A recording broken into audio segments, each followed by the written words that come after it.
Kiwi FM. 102.2 Auckland. Spida Hunter from ehpfitness.com. He knows a bit about fitness. Yes, Spida Hunter on Twitter, SPIDA Hunter, one word, and ehpfitness.com is the official website for Spida Hunter. He joins us live once again from his gymnasium this morning. Morning to you, Spida. Morning, Wammo. Nice to see you wearing a lovely bright red shirt there this morning. Yeah, mate, it goes with my colours. I'm red, black and white coloured guy, so... It's almost Canterbury through and through, kind of. Oh, let's not go there, mate. No. Yeah. Okay. No, sweet. All right. Let's get straight on to today's exercise, I suppose, as it were. Our feature for today, we're looking at stretching, but in a particular stretch that you particularly want to tell us about. I think stretching is a love-hate relationship with it. You get those that are the fanatics about stretching, and then you get those that just don't stretch at all, which is most of the population. So, and I think men are the worst at it. Come on, eh? Wouldn't you agree, Wammo? You can't remember the last time I stretched, to be honest. Yeah. No, most men it's a taboo subject. They don't like it. Lift the weights, but don't want to be stretching like Yogi. So there's lots of stretches out there, but I think the main concern areas are the thighs and the hip region. The hip region, due to the fact that when you're in a seated position like I am right now and yourself, the hip muscles, the iliopsoas and the hip complex basically shortens up, especially if this is your occupation 24/7, is to sit down at a computer and type away or play at the radio station. So what happens here is this part of your hips and your thighs just shorten up. So over time, when you go to stand up, eventually you'll end up shortening here. Therefore, you don't get a true, correct, upright, erect posture. So shortening around the waist? Pretty much. All this part here is going to shorten up, and therefore, from a side view, you'll kind of be like, not quite erect. Yeah. You'll be a little bit bent at the hip, so you can't quite stand up properly, or if you do, it kind of, you get back pain and all this stuff. So lengthening these front muscles, the mirror muscles, are the biggest bang for your buck when you're coming to the hip complex region. So it's almost the muscles that extend from your stomach all the way down the front of your legs down to your knees. Yeah, pretty much. We go from the stomach to the front of our knees as problem areas for a lot of people. The hamstrings, they're mostly weak as opposed to too long. They're mostly weak, so they need to be stretched as well. But the main issues I see is people too short in this hip complex region. Right. And this isn't, you're not talking about stretching for exercise per se. You're talking about, in a daily routine, at your job, perhaps, having a stretch every hour or so. Well, you can do a big stretch every hour or so. I tend to think that you want to do it have a concentrated 10 minutes a day as opposed to every hour, because no one ever does it every hour. So you might as well subscribe 10 minutes of it to your day, the first thing in the morning. It's a great way to wake yourself up and get in the groove of things. But I think the stretching every hour most people aren't disciplined to do that, so yeah. I think it's a modality that doesn't work so well. Well, that's pretty honest. That's keeping it real. Yeah, well, the physio will tell you need to stretch every hour and stuff, but no one ever does. Yeah. I never did when I was injured. Yeah. And I work in the industry. Okay. So the exercise we're going to do is kind of, you chuck one foot up on the bench. Yep.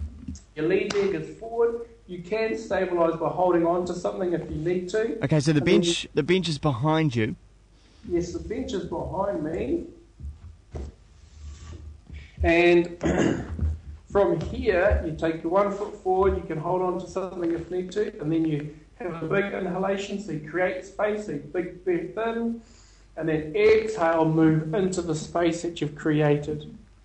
And you can see I'm into kind of like a lunge position, nice and erect through my spine. I'm getting a big stretch through the thigh, which is the top of the leg, and then I'm getting a big stretch through the hip region as well, or through the abdominals. Big deep muscles in there, so I'm giving them a good stretch, and I'll breathe in, exhale as I move into the space that I've created. So I search a little bit deeper for the space, and then inhale again and exhale out the tension. Inhale, nice, exhale, tension, and then standing up and opposite side. You want to do about 15 seconds per side. And so anyone can imagine. So the bench, or potentially if this was an office situation, it could be a chair, as long as it was stable. Correct. That's behind you, and you've almost kind of you've got one leg up on that, and you're almost lunged forward away from the bench, and then rising, going from a standing position down to down. That's the one. So you got the bench behind you, your foot on the chair behind you, and then you just get from a tall position with one leg forward. You go straight down into this big deep stretch for the thigh and the hip region, staying nice and tall. Most people won't get as far as what I'm showing, so they'll be up here and they'll be doing the bop. Can I stop now? Can I stop? Is that quite a hard position to hold? It is, mate. It's not a very light stretch, but it does provide a lot of bang for our buck in here. So whenever I prescribe it to clients, they're kind of like, do we have to do that one? Right. Because it's a very strong movement as well. So stretching for me needs to have an element of strength and an element of flexibility. The two combined is far more powerful than just being able to put your head behind your legs behind your head without any strength behind it. Yeah. So you're bound to get some strange looks, I suppose, if you were to bust that one out around the office. You'd get a couple of strange looks, mate. Everyone would be like, "What are you doing?" And then you could get them involved and see who's going to be doing the bop because your legs are shaking and doing this whole bloody thing here. So it is an interesting one, but it's a very, very powerful movement and a very strong movement. Great for the thighs, great for the abdominal hip flexor region, and it helps alleviate some of the tension that people say they get in their back pain as well, because generally, not always, but generally the hip complex is over tight.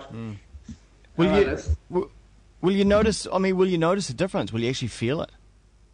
Yeah, well, if you did it, say, 3 times a week, and you did 15-second holds, 15-second on your left leg, 15-second on your right leg, then went back, did 15 seconds on your left and right, you should notice the next day, that you're a little bit freer. You'll be able to do maybe just reach that little bit further. And if you did that 3 times a week, you'd be away laughing. Men respond to it really, really well. I've noticed a lot better than females, but that's because men have got this flexibility of a concrete block. Yeah. So there's more room for improvement with them. Yeah. And how's your flexibility?